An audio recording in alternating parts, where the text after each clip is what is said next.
Good morning. आज हम लोग बिहार बोर्ड द्वारा जारी मॉडल पेपर को आंसर तैयार करेंगे, जिसमें पहले ऑब्जेक्टिव से शुरू करेंगे। आपका पहला क्वेश्चन है, निम्नलिखित में कौन रवादार ठोस पदार्थ हैं? तो रवादार ठोस उसको बोलते हैं जिसकी आकृति एवं बनावट निश्चित हो। तो इसके हिसाब से इसका आंसर आ जाएगा आपको बर्फ, क्योंकि कांच, रबर और प्लास्टिक भी रवेदार होते हैं। दूसरा क्वेश्चन है, फलक केंद्रित घनाकार इकाई सेल में परमाणुओं की संख्या है। तो एफसीसी में परमाणु सभी कोना पर होते हैं, उसके अतिरिक्त सभी फलक पर भी होते हैं। कोना के लेकर 1 और फलक के लेकर 3, यानी कुल 4 आएगा इसका। दूसरा है NaCl क्रिस्टल की संरचना है। NaCl मतलब साधारण नमक। इस क्रिस्टल की संरचना फलक केंद्रित मतलब एफसीसी प्रकार की होती है। सरल घनीय जालक में संकुलन क्षमता होती है, तो इसकी संकुलन क्षमता 52% होती है। इसके बाद 68% जो दिया है यह BCC का होता है और 74% FCC, CCP या HCP का होता है। 74%, 68% BCC का होता है और 52% आपको होता है SCC का। इसका आंसर होगा 52%। निम्नलिखित में किस प्रकार के घोल का प्राशन की क्रिया नहीं होती है? जो प्राशन क्रिया होती है वो आइसोटोनिक विलयन में नहीं होती है। किसी तनु विलयन के वाष्प दाब का अपेक्षिक अवनमन विलयन में उपस्थित वाष्पशील विलय के मोल प्रभाज के बराबर होता है। यह नियम किसका है? तो यह राउल्ट का नियम है। अंग्रेजी में राउल्ट साफ साफ लिखा गया है, ये राउल्ट का नियम है। एक विलय जिसका विलयन में संयोजन या वियोजन नहीं होता उसको आंठा गुणांक का मान होगा, उसको आंठा गुणांक का मान 1 होगा। क्या कि अगर संयोजन होगा तो कण की संख्या कम जाएगा, 1 से कम जाएगा, वियोजन में बढ़ जाएगा, इसलिए जब कुछ नहीं हो रहा है तो उसका मान 1 होगा। द्रवित NaCl के वैद्युत अपघटन से कैथोड पर निम्नलिखित में कौन मुक्त होता है? तो कैथोड पर मुक्त होने वाले पदार्थ सोडियम है और एनोड पर क्लोरीन मुक्त होता है, तो इसका आंसर हो जाएगा सोडियम। फैराडे के विद्युत विच्छेदन का प्रथम नियम को निरूपित किया जा सकता है। तो प्रथम नियम है M बराबर CZT। इसको लिख सकते हैं W बराबर Z/T। यही नियम होता है, W बराबर Z/T। निम्नलिखित में कौन सी अभिक्रिया एनोड पर संभव नहीं है? तो इसमें से कोई भी अभिक्रिया एनोड पर संभव नहीं है, सब कैथोड पर होने वाली प्रतिक्रिया है। निम्नलिखित में से किस वैद्युत अपघट के विलयन का विशिष्ट चालकता सबसे कम होता है? तो इसमें जो सबसे कम है, जिसमें आयन कम है, 0.02 N का सबसे कम है। अभिक्रिया 2A+B के लिए वेग का निरूपण निम्नलिखित में किसके द्वारा होगा?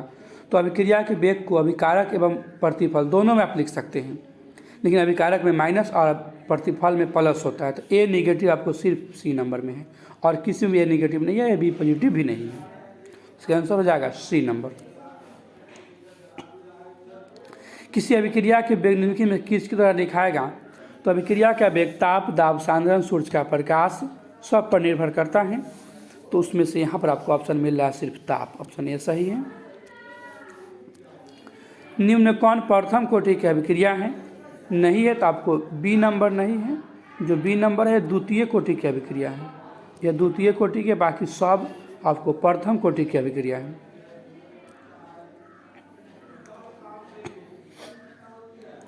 जल में H2+Cl2 अभिक्रिया की कोटि होगी तो इस अभिक्रिया की कोटि 0 होगी, ताकि इसमें समपरमाणविक अनुभाग ले रहे हैं। अधिशोषण की प्रक्रिया, अधिशोषण जो होती है पृष्ठ पर होने वाली घटना होती है, यह पृष्ठीय परिघटना है। दूध है, दूध होता है जल में बसा होता है, जल में परिक्षेपित बसा है, यह C नंबर सही है। निम्नलिखित में कौन वैद्युत अपघट फेरिक हाइड्रोक्साइड सॉल्ट में स्कंदन में सबसे कम प्रभावी है? सबसे कम प्रभावी आपको KCl है, क्योंकि इसमें कणों की संख्या कम है, इसमें 2 ही कण हैं। इसमें K+ है और Br- 2 ही कण हैं और सब में इससे अधिक कण है, इसलिए इसकी स्कंदन क्षमता सबसे कम है। किसी रासायनिक अभिक्रिया में उत्प्रेरक जो होता है उसके सक्रिय ऊर्जा को कम कर देता है, जिससे अभिक्रिया जल्दी संपन्न हो जाती है। निम्नलिखित में किस धातु को साइनाइड विधि से प्राप्त किया जाता है? तो सिल्वर होता है। सिल्वर को साइनाइड विधि से प्राप्त किया जाता है, सिल्वर मतलब Ag। निम्नलिखित में किसके द्वारा ईंधन भट्ठी में लॉग ऑक्साइड का अपकरण होता है? तो लॉग ऑक्साइड के लिए कार्बन मोनोऑक्साइड मतलब CO गैस का उपयोग करना पड़ता है। वैद्युत अपघटन पर आधारित किसी अशुद्ध धातु के शोधन की क्रिया कहलाती है, तो वैद्युत शोधन कही जाती है। निम्नलिखित में किससे तांबा का निष्कर्षण होता है? तांबा का निष्कर्षण होता है कॉपर पायराइड CuApH2 से। निम्नलिखित में कौन हाइड्रोजन बंध नहीं बनाएगा? तो HCl नहीं बनाएगा, जिसके पास FON रहता है वह बनाता है, तो इसमें से कोई भी HCl के पास नहीं है, जबकि A में N है, A में O है, M F तीनों बनाएगा, HCl नहीं बना सकता है। उत्कृष्ट गैसों के बाध्यम सेल का विन्यास होता है, तो उत्कृष्ट गैस का बाध्यम सेल में NH2NP6 होता है, इस अंतिम सेल में 8 इलेक्ट्रॉन होते हैं।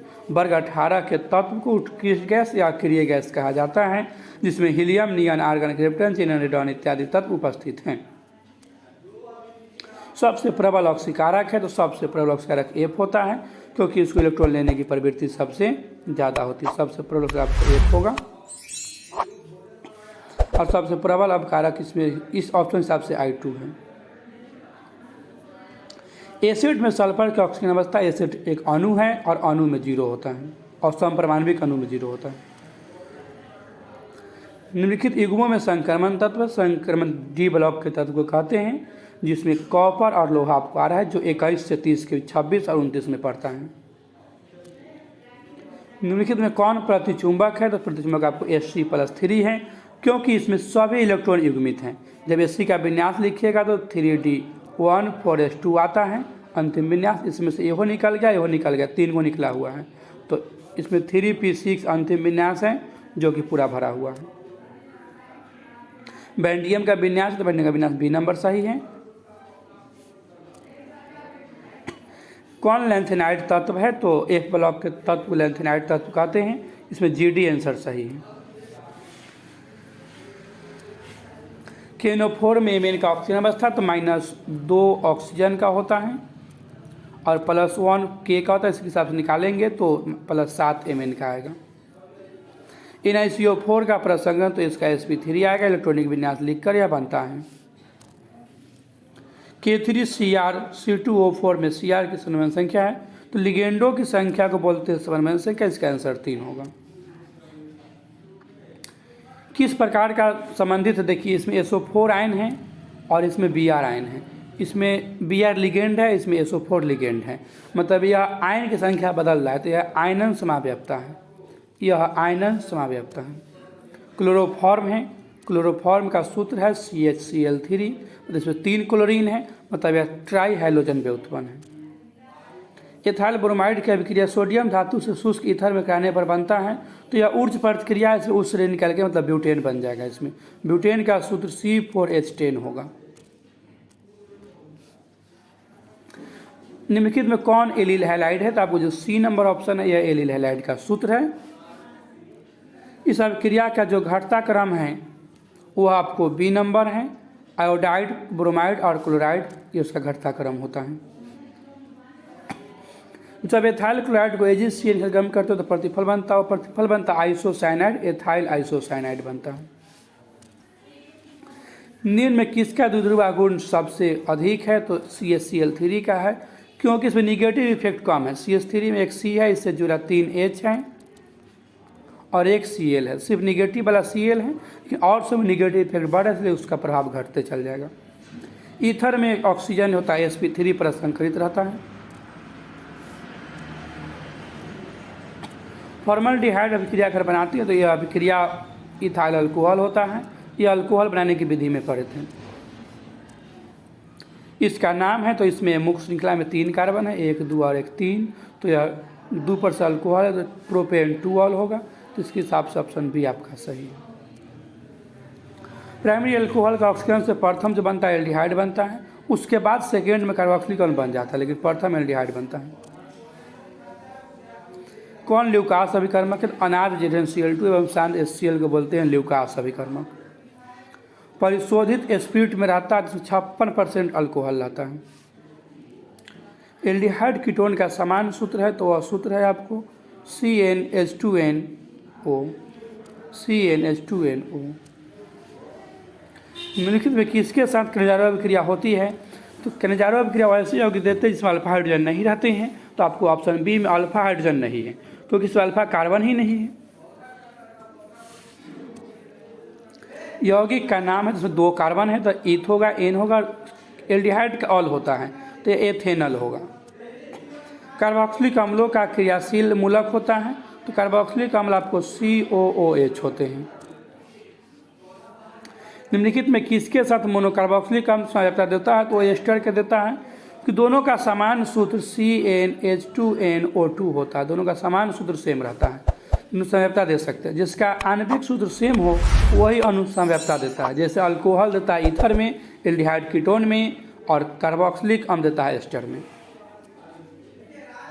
किसको बोलेंगे प्राइमरी अमीन? तो प्राइमरी अमीन आपको NH2 होता है, तो किस में NH2 है वो देख लीजिए, तो आपको ऑप्शन नंबर ए में NH2 है, इसका आंसर प्राइमरी अमीन NH2 होगा।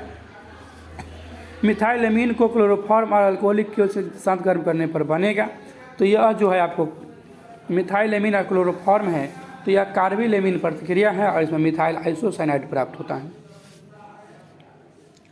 ट्राई मिथाइल अमीन है तो मतलब तृतीयक अमीन है, तो यह टर्सरी अमीन हो जाएगा।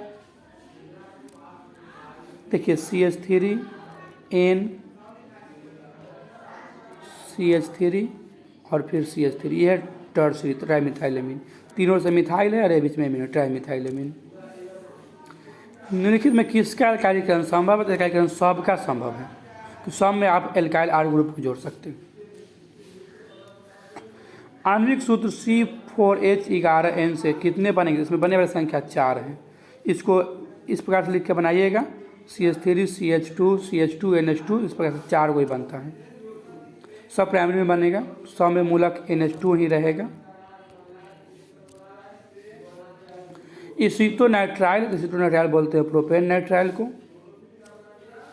कौन मोनोसैकेराइड है? तो मोनोसैकेराइड होता है ग्लूकोज, फ्रक्टोज और गैलेक्टोज, गैलेक्टोज आंसर है। न्यूक्लिक अम्लों में निम्न में कौन सा क्रम है? निम्नलिखित अम्लों में जो क्रम होता है भस्म शर्करा फॉस्फेट का होता है। विटामिन C की कमी से होती है, विटामिन C की कमी से स्कर्वी रोग होती है। निम्नलिखित में कौन आवश्यक एमिनो अम्ल है? तो आवश्यक एमिनो अम्ल आपको लाइसिन है।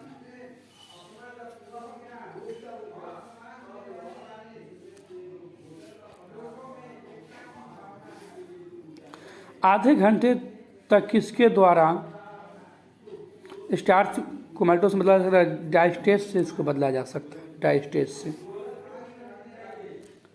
निम्नलिखित में कौन प्राकृतिक रबर है? तो प्राकृतिक रबर आइसोप्रीन होता है।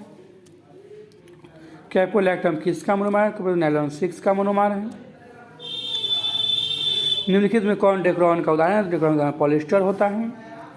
कॉपर टी है, तो कॉपर टी जो होता है वह एंटीसेप्टिक मेडिसिन होता है, क्लोरामिन टी एंटीसेप्टिक मेडिसिन होता है। पेनिसिलिन का उपयोग सर्वप्रथम किसने किया था? तो फ्लेमिंग ने किया था। फिनॉल का उपयोग निम्नलिखित में किसके रूप में होता है? तो फिनॉल जो डिसइंफेक्टेंट का काम करता है। मॉर्फिन एक एनाल्जेसिक दवा होती है। मिलते हैं फिर अगले वीडियो में।